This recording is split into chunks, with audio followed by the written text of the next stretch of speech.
Assalamualaikum warahmatullahi wabarakatuh. Waalaikumsalam warahmatullahi wabarakatuh. Alhamdulillah wa syukrulillah wa salatu wassalamu ala rasulillah wa ala alihi wa sahbihi wa mawala. Amma ba'du.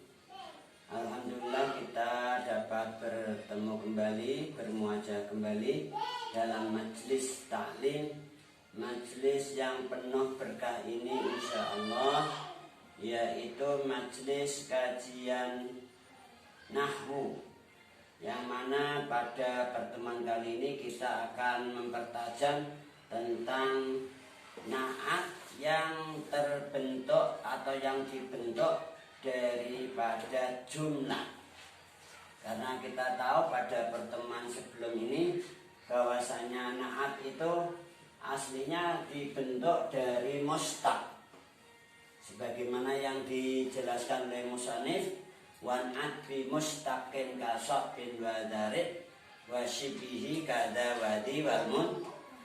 Aslinya naat itu dibuat atau diciptakan atau didesain dengan bahasa nahwunya adalah yatakawanu atau yusahu atau sigo. Sigo dibentuk, yusahu dibuat atau dibentuk juga, yatakawanu didesain, dirancang boleh. Min al-mustaq, ini yang asli. Seperti sokbin dan darik. Jadi diberikan contoh, misalnya ada amron sokbun. Sokbun ini adalah lafaz mustaq.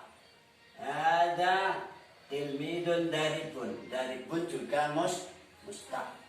Mustaq itu apa?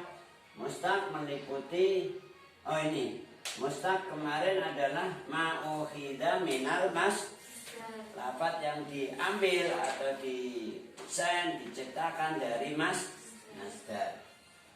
Meliputi isim fa'il, isim maf'ul, sifat musyabbah, af'al taqdir. Kemudian contohnya yang berupa isim fa'il seperti ini: Ja'a Zaidun al-aqilu, al-karimu, al-qaimu, al-dhalimu. Ini semua sudah kita ikuti penjelasannya secara detail di pertemuan-pertemuan sebelum ini. Maka pada sore hari ini kita tidak mengulas secara rinci lagi. Kamu bisa mencoba melihat kembali, memperhatikan kembali dalam kajian nahwu di kanal YouTube, linknya Ibrahimi Nisan. Untuk sore hari ini kita fokus naat yang terbentuk dari jumlah, yang diungkapkan dalam kaidah Ibnu Malik, wa na'atu bi jumlatin munakkara fa'utiyat ma'utiyat hu khabara. Wa na'atu bi jumlatin, data enggak di sini? Enggak ada ini tadi. Oke, dalam alfiah kita temukan wa na'atu bi jumlatin munakkara fa'utiyat ma'utiyat hufa. Itu maksudnya bahwa naat itu bisa dibuat dari jumlah. Sementara jumlah kita tahu di sini ada anwa'ul jumlah, ada yang khobariyah, ada yang tolabiyah atau insya'iyah. Naat yang dibuat dari jumlah itu hanya jumlah khobariyah. Untuk jumlah tolabiyah tidak boleh. Maka bait berikutnya wamna huna iqa'adatit talabi wa in atat fal qawla admir tusibi. Nanti bisa kamu baca dalam buku Alfiah Terjemah bahwa naat yang terbuat dari jumlah itu khusus yang berupa jumlah khobariyah. Jumlah khobariyah ada dua macam. Ada yang namanya ismiyah, ada yang namanya apa? Fi'liyah. Apa itu jumlah ismiyah? Jumlah yang terdiri dari mubtada dan Jumlah yang terdiri dari mubtada dan khabar. Contoh Zaidun qaimun, Zaidun tilmidun. Zaidun utawi Zaid qaimun iku wong sing ngadeg. Zaidun dan Zaid tilmidun iku murid lelaki. Ini artinya memberi informasi, memberi khabar. Zaid itu murid, Zaid dah berdiri. Nah, makanya dinamakan khobariyah. Khobar atau berita atau informasi. Ada juga jumlah khobariyah disebut jumlah apa? Fi'liyah. Apa itu jumlah fi'liyah? Jumlah yang terdiri dari fi'il dan fa'il dinamakan jumlah apa? Fi'liyah. Pernah mendengar itu? Waktu kamu mengikuti pelajaran nahwu di kelas sama ustadz atau ustadzah nggih. Baik itu imriti atau nahwu wada atau nahwu lainnya. Itu sebetulnya pelajaran nahwu dari ibtidaiyah atau sanawiyah atau aliyah atau seterusnya, intinya sama, nggak ada perbedaan. Cuma kalau di tingkat lebih tinggi dipertajam, diperluas pembahasannya, begitu ya. Untuk jumlah fi'liyah kita tahu adalah jumlah yang terdiri dari fi'il dan contohnya seperti Ja'a Zaidun. Mana fi'ilnya? Mana fa'ilnya? Contoh lain seperti mana fi'ilnya? Mana fa'ilnya? Fi'ilnya ini fi'il madhi apa mudhari apa amar? Fi'il madhi. Ja'a fi'il madhi, qoma fi'il madhi. Baiklah, kembali pada na'at. Tadi na'at yang terbuat dari jumlah itu jumlahnya harus apa? Harus jumlah khabari. Kemudian juga perlu diketahui man'otnya. Man'otnya harus nakirah, jadi tidak ma'rifat.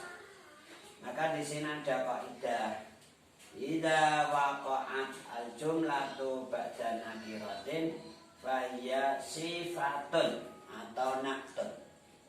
Ketika ada jumlah terletak setelah nakirah, maka dia statusnya menjadi sifat atau menjadi na'at. Maka dalam baitnya tadi ditegaskan wa na'atu bi jumlatin munakkara. Jadi munakkara itu maksudnya man'otnya berupa isim nakirah. Kalau ada jumlah terletak setelah ma'rifat, maka jumlah itu jadi hal, bukan menjadi na'at. Ini idza waqa'at al-jumlatu ba'da ma'rifatin fa hiya halun. Tarkibnya menjadi apa? Hal, bukan menjadi na'at atau sih. Maka di sini contoh jumlah yang menjadi na'at seperti ini. Ja'a rajulun abuhu qaimun. Ja'a wastaka rajulun sapa lanang siji, abuhu kang utawi bapake rajul qaimun iku wong sing ngadeg. Maka dalam hal ini jumlahnya harus ada robit nih. Jumlah yang menjadi na'at itu harus mempunyai robit. Berarti di sana dapat kita simpulkan syarat-syarat jumlah yang menjadi na'at. Ini saya hapus ya, supaya nanti bisa lebih jelas. Syarat-syarat jumlah yang boleh menjadi atau yang dijadikan na'at.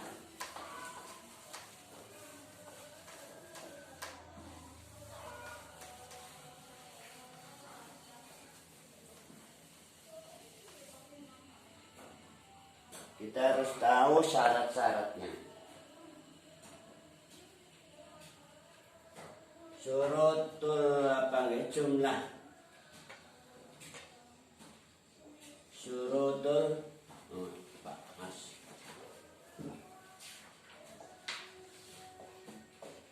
Syurutul jumlati. Syurutul jumlati ai inama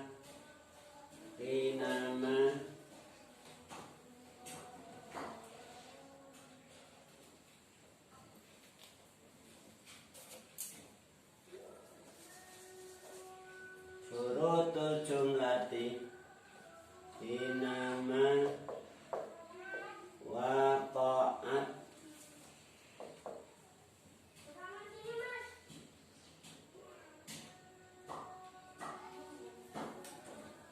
naktan atau sifatan.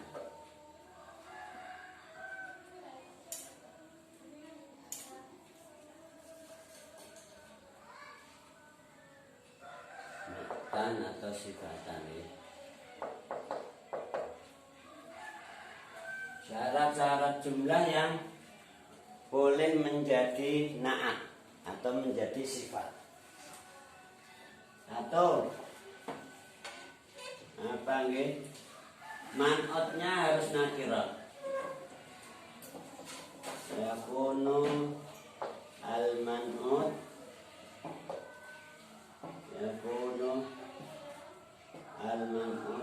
munakaran. Dua, yakunu jumlatu takunu al-jumlatu khobariyatan.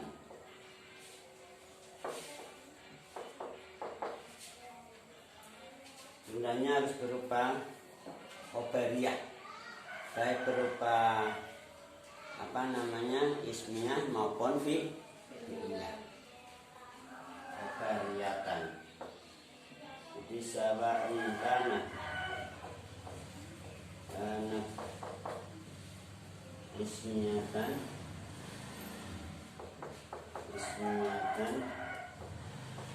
atau fi'liyatan.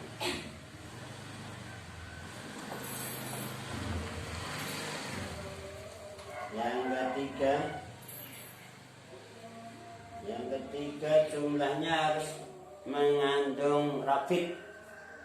Jumlahnya harus punya rabit. Ya tasmalu wa yahmilu tasmalu ya. Wa tahmilu al-jumlatu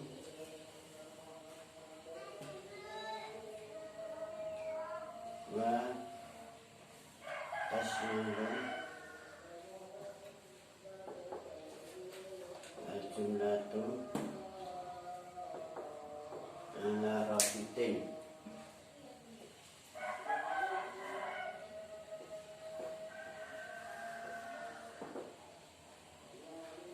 Rabit ala rabitin yaitu ala man'ut.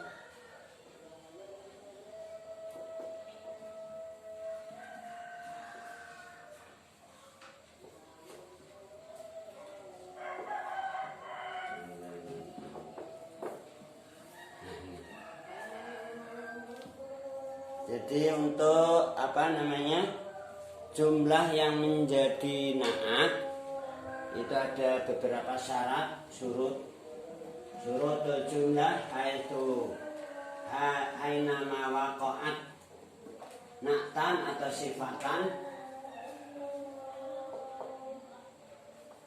Ada beberapa syarat. Yang pertama, man'utnya harus nakirah. Yakunul man'utu munakaran.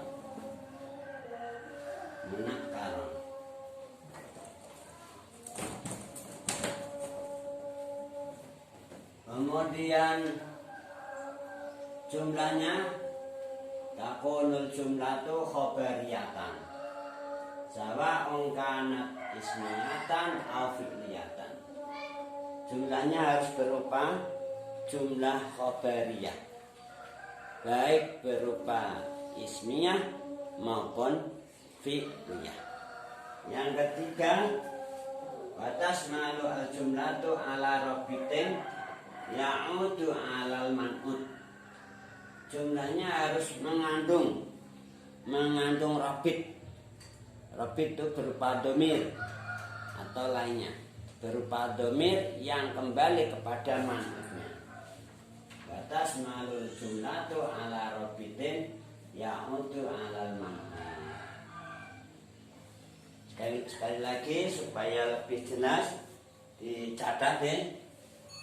Syarat-syarat jumlah yang menjadi na'at atau syurutul jumlati hai hinama waqa'at na'tan au sifatan. Maksudnya syarat-syaratnya jumlah yang sah atau boleh menjadi na'at, pertama adalah man'utnya harus nakirah. Yakunul man'ut munakaran. Yang kedua apa? Takunul jumlatu khabariyatan. Jumlahnya harus berupa jumlah khabari. Karena kita tahu jumlah itu ada yang namanya khabariyah, ada yang tolabiyah atau insya'iyah. Syaratnya harus berupa jumlah khabariyah. Jumlah khabariyah ada dua. Apa? Ismiyah dan fi'liyah. Maka di sini baik berupa ismiyah maupun berupa fi'liyah boleh. Ini menjadi syarat. Yang ketiga, syaratnya lagi batas malu al jumlatu ala robitin ya'udu alal man'ud. Syarat yang ketiga, jumlahnya harus mengandung robit. Robit itu penghubung, lafaz yang menghubungkan, yang nyambung, yang menyambungkan. Harus punya channel gitu loh. Kalau nggak punya channel nggak bisa masuk, nggak bisa dijadikan na'at. Jadi syaratnya harus ada robitnya, yaitu berupa domir. Dan robit ini atau domir tersebut kembali kepada man'ud. Ala robitin ya'udu alal man'ud. Ini syarat-syarat untuk jumlah yang boleh atau sah dijadikan apa? Na'at. Contoh, kita lihat dalam contoh ini.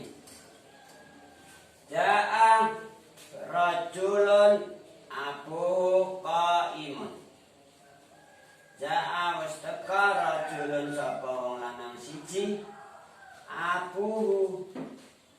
Nah, di sini jadi sifat kang utawi bapake rajul qaimun iku wong sing jumlahnya lafaz abu qaimun menjadi sifat atau menjadi na'at. Biasa dikasih kode shad atau nun. Shad itu diambil dari sifat, nun diambil dari na'at. Diterjemahkan kang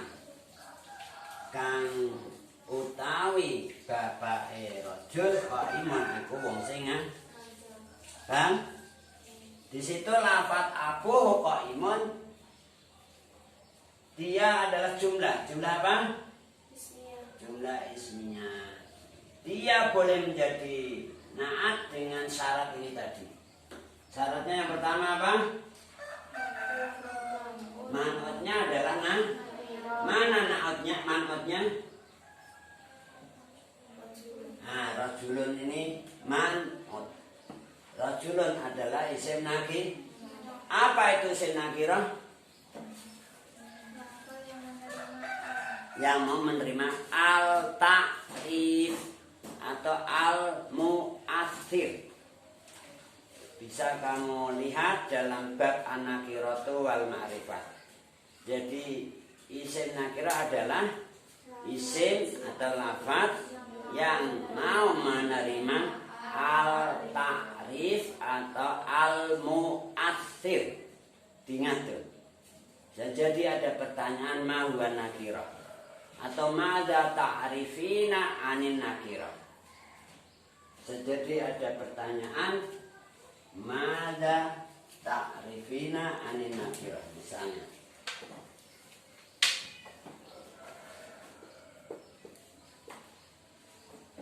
Ta'rifina anin nakirati atau anil munakari.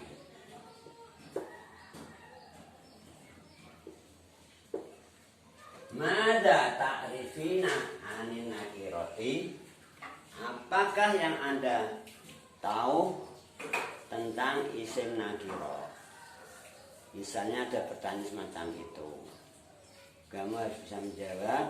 Jawabnya adalah isim-isim yang mau menerima al-ta'rif atau al-mu'athir.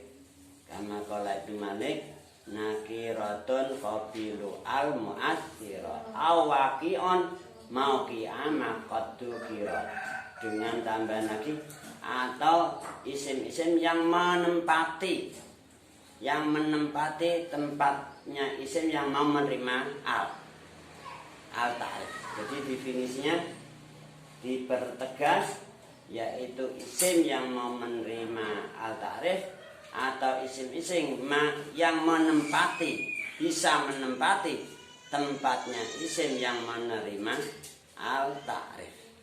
Untuk lebih detailnya nanti kamu lihat dalam Alfiyah, kitab terjemah yang kamu miliki, di bab an-nakiratu wal ma'rifat. Oke? Kembali pada contoh na'at yang berupa jumlah. Tadi jumlahnya ada yang ismiyah, ada yang fi'liyah. Contoh yang fi'liyah seperti ini.